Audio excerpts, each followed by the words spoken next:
Hello दोस्तों, comics hero channel पर आप सभी लोगों का स्वागत है। हमारी आज की कॉमिक्स है डीसी रिलीजियस सीरीज की कॉमिक्स डायमंड कॉमिक्स की पेशकश शिव महिमा का पार्ट 4, जिसका नाम है शिव भक्त वाणासुर। तो चलिए दोस्तों, जानते हैं इनके बारे में। दैत्यराज बलि के 100 पुत्र थे, जिनमें वाणासुर सबसे बड़ा था। वाणासुर न सिर्फ आयु में ही अपने अन्य भाइयों से बड़ा था, अपितु बल, गुण और ओजस्विता में भी उन सबसे बढ़ चढ़कर था। उसके 1000 भुजाएं थीं। वह परम शिव भक्त था और प्रतिदिन कैलाश पर्वत पर जाकर शिव के सम्मुख नृत्य किया करता था। अपने हाथों से विभिन्न वाद्य यंत्र बजाता और भगवान शंकर को प्रसन्न करने की चेष्टाएं किया करता था। शिव प्रसन्न हुए और उससे वर मांगने को कहा। भगवान, मेरे मन में किसी दुर्बल को उत्पीड़ित करने की अथवा देवताओं पर विजय प्राप्त करने की तनिक भी कामना नहीं है। यदि आप प्रसन्न हैं तो मुझे एक ही वर दीजिए। हाँ हाँ, बोलो पुत्र, क्या वर मांगते हो? देव, आप मेरे नगर के रक्षक बन जाएं, इससे मुझे आपका प्रतिदिन सानिध्य प्राप्त होता रहेगा। शिव ने एवमस्तु कहा और गायब हो गए। वाणासुर वापस लौट दैत्यपुरी लौट आया। अपने दिए गए वरदान के फलस्वरूप शिव और पार्वती भी कैलाश छोड़कर दैत्यपुरी शोणितपुर में आकर बस गए और वाणासुर के नगर पाल हो गए।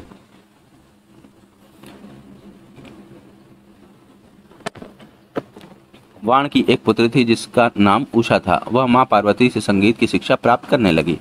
उषा यौवन काल की दहलीज पर पहुंच चुकी थी। एक दिन उसने शिव पार्वती को एकांत में रमण करते देखा तो उसके मन में भी वासना पैदा होने लगी। वह पति प्राप्त करने की इच्छा करने लगी। पार्वती उसे संगीत की शिक्षा देती तो उषा का मन शिक्षा में मन ना लगता। उसे भांति भांति के विचार सताते रहते। पार्वती ने उसके विचारों को समझ लिया। क्या बात है उषा, आजकल तुम्हारा ध्यान कहीं और अटका रहता है? हाँ माँ, आजकल मेरा कुछ सीखने को मन ही नहीं करता है। भांति भांति के विचार उठते रहते हैं। मैं समझ गई, तू पति प्राप्त करने की कामना करने लगी है। थोड़े दिन धैर्य रख बेटी, सपने में तुझे एक पुरुष दिखाई देगा, वही भविष्य में तेरा जीवन साथी बनेगा। उधर वाणासुर शिव से कह रहा था, भगवान, आपने मुझे 1000 भुजाएं तो दे दी, किंतु अब वह मुझे भार स्वरूप लगने लगी हैं। बेकार पड़े पड़े मेरी बाहों में खुजली होने लगती। मैं युद्ध करना चाहता हूँ जिससे मेरा आलस्य दूर हो सके, लेकिन कोई मेरी जोड़ का व्यक्ति धरा पर है ही नहीं। भगवान शिव समझ गए कि बाणासुर के मन में अभिमान पनप उठा है। अधीर मत हो पुत्र, तुमसे युद्ध करने योग्य व्यक्ति भी धरा पर अवतरित हो गया है। शीघ्र ही तेरी यह इच्छा भी पूर्ण होने वाली है। शिव ने उसे ध्वजा देते हुए कहा, यह ध्वजा ले जाकर अपने भवन के द्वार पर लगा दो। जिस दिन यह अपने आप नीचे गिर जाए उस दिन समझ लेना कि तुम्हारा प्रतिद्वंदी आ पहुंचा। लेकिन कब और मुझे मालूम कैसे होगा कि अमुक व्यक्ति ही मेरी बराबरी का है? मनुष्य के बुरे दिन आते हैं तो उसकी बुद्धि स्वयं ही भ्रष्ट हो जाती है। भगवान शिव द्वारा क्रोध में कहे गए यह वचन सुनकर भी बाणासुर प्रसन्न हो गया और उसने खुशी खुशी ध्वजा ले जाकर अपने भवन पर गाड़ दी। फिर वह प्रतीक्षा करने लगा कि देखें ध्वजा कब गिरती है। दूसरी ओर बाणासुर के महल में उषा अपनी सखी चित्रलेखा से बात कर रही थी। चित्रलेखा बाणासुर के मंत्री कुंभांड की पुत्री थी। उषा के मुंह पर व्याकुलता देख चित्रलेखा ने पूछा, क्या बात है सखी, आज तुम बहुत उद्विग्न हो? शरीर तो स्वस्थ है ना? मेरे शरीर को कुछ नहीं हुआ है चित्रलेखा, मैं एक स्वप्न को लेकर व्याकुल हूँ। उषा ने आहसी भरते हुए बताया। स्वप्न? कैसा स्वप्न सखी? रात स्वप्न में मैंने देखा कि एक परम तेजस्वी युवक, कामदेव के समान सुंदर युवक से मेरा विवाह हो गया है। फिर जब सपना टूटा तो सब कुछ गायब था। आह, क्या ही अच्छा सपना था।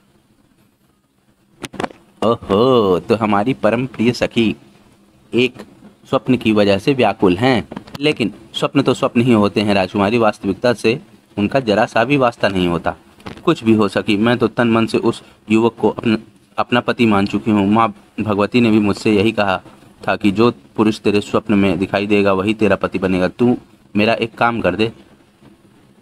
कहो राजकुमारी, तुम्हारा हर काम करके मुझे अति प्रसन्नता होगी।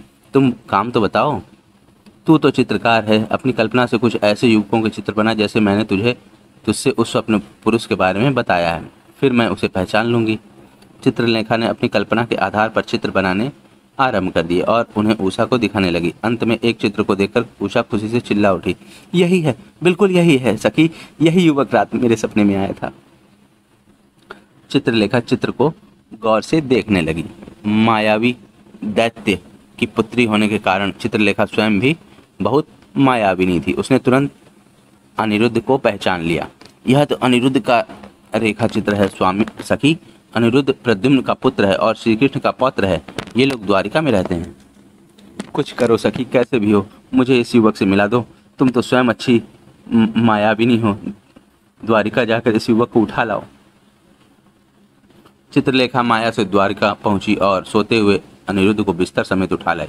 सुबह जब अनिरुद्ध की आंख खुली और उसने अपने सामने उषा व चित्रलेखा को बैठे देखा तो वह बहुत चक्का रह गया।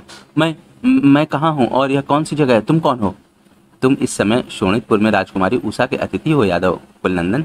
इन्हें पहचानो, कल रात तुम इनसे सपने में मिले थे। कुछ क्षण बाद ही अनिरुद्ध को तुरंत याद आ गया कि राजकुमारी उषा को उसने भी सपने में देखा था और स्वप्न में ही उन्होंने परस्पर विवाह भी किया था। उसने अनुरागमयी दृष्टि से उषा की ओर देखा। उषा शर्मा गई। उसने दोनों हाथों से अपना मुंह छिपा लिया। चित्रलेखा दोनों प्रेमियों को वहीं छोड़कर चुपचाप बाहर निकल गई। काफी दिनों तक उन दोनों का गुपचुप प्रेम चलता रहा। चित्रलेखा के अलावा कोई तीसरा व्यक्ति नहीं जानता था कि राजकुमारी उषा ने अनिरुद्ध को अपने अंतःपुर में रखा हुआ है। लेकिन ऐसी बातें छुपती ही कहाँ हैं। अंतःपुर के रक्षकों द्वारा एक दिन बाणासुर तक यह समाचार पहुंचा और क्रोध से भभकता हुआ बाणासुर अंतःपुर में दाखिल हो गया। राजकुमारी कौन है जिसे तूने अपने अंतःपुर में छिपा रखा है? शीघ्र बता, अन्यथा। राजकुमारी उषा सहम गई, किंतु अनिरुद्ध निर्भीक भाव से बाणासुर के सामने निकल आए। मुझे अनिरुद्ध कहते हैं। कृष्ण मेरे दादा हैं और पिता प्रद्युम्न हैं। हम लोग द्वारिका में रहते हैं। बाणासुर तलवार लिए अनिरुद्ध पर झपटा। तो यादव है तू? तेरी इतनी हिम्मत कैसे हुई कि तू बाणासुर की पुत्री के अंतःपुर में दाखिल हो? मैं अभी तेरे टुकड़े टुकड़े करता हूँ। मैं स्वयं नहीं आया दैतराज, लाया गया हूँ। यकीन नहीं हो तो अपनी पुत्री से पूछ लो। लेकिन बाणासुर ने उसकी बात का विश्वास नहीं किया। कुछ देर तक दोनों में युद्ध चलता रहा। फिर बाणासुर ने अनिरुद्ध को बंदी बना लिया। अनिरुद्ध के बंदी बनाने की खबर नारद द्वारा द्वारिका पहुंच गई। सुनकर समस्त यादवों में क्रोध भर गया। कृष्ण अपनी सेना सहित शोणितपुर पर आक्रमण करने के लिए चल पड़े। यादव सेना और दैत्य सेनाएं आपस में भिड़ गईं। कृष्ण और बाणासुर में भयंकर युद्ध छिड़ गया। दोनों ओर से अनेक प्रकार का अस्त्र शस्त्रों का प्रयोग किया जाने लगा। बाणासुर के पुरपालक होने के कारण बाणासुर की ओर से भगवान शिव भी अपने गणों सहित मैदान में आ डटे। लेकिन कृष्ण के तीखे बाणों और सुदर्शन चक्र की मार से घबराकर दैत्य सेना भाग खड़ी हुई। शिवगण भी पीछे हट गए और स्वयं शिव भी कृष्ण के अमोघ अस्त्र की ताव ना लाकर बेहोश हो गए।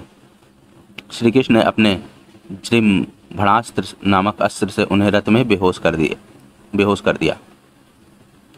श्री कृष्ण ने बाणासुर का रथ तोड़ डाला। वे अपने चक्र से बाणासुर की भुजाएं काटने लगे। बाणासुर की भुजाएं कट कट कर जमीन पर गिरने लगी। रक्त की नदियां सी बह उठी। पर तभी शिव की बेहोशी टूट गई। वे कृष्ण के सम्मुख पहुंचे। आपका चक्र अमोघ है, किंतु मैंने इसे अभय दान दिया है। मैं इसका रक्षक हूँ। आप बाणासुर का हनन ना करें। कृष्ण ने चक्र झुका लिया। आपका प्रिय मेरा भी प्रिय है देवाधिदेव। मैंने नृसिंह अवतार लेते समय प्रहलाद को वचन दिया था कि उसके किसी भी वंश का वध ना करूंगा। लेकिन क्या इसने आपका अपमान किया है देव? इसे दंड तो मिलना ही चाहिए। इसकी अधिकांश भुजाएं तो मैंने चक्र से पहले ही काट दी हैं, किंतु जीवन दान तो तभी मिल सकता है जब यह चतुर्भुज रहकर आपकी सेवा करे। कृष्ण ने बाणासुर की शेष भुजाएं भी काट दी और 1000 भुजाओं में से उन्होंने सिर्फ 4 भुजाएं शेष छोड़ दी। बाणासुर ने न सिर्फ उषा अनिरुद्ध का विवाह ही किया, बल्कि दहेज में इतना सामान दिया कि यादवों से द्वारिका तक ले जाते हुए भी ना बन पड़ा। उषा और अनिरुद्ध के विवाह बंधन में बंधने के बाद बाणासुर ने शोणितपुर छोड़ दिया और भगवान शंकर के साथ ही उनके धाम कैलाश पर्वत पर चला गया। वह जब तक जिया भगवान शिव की आराधना में लीन रहा और मरने के बाद उसे शिवलोक में स्थान मिला। शिवगण उन्हें शिवलोक ले गए। तो दोस्तों, हमारा ये पार्ट यहीं पर समाप्त होता है। आपको ये कॉमिक्स कैसी लगी हमें कमेंट सेक्शन में जरूर बताएं और हमारे चैनल को सब्सक्राइब करना ना भूलें। मिलते हैं अब इसके अगले पार्ट में। तब तक के लिए धन्यवाद।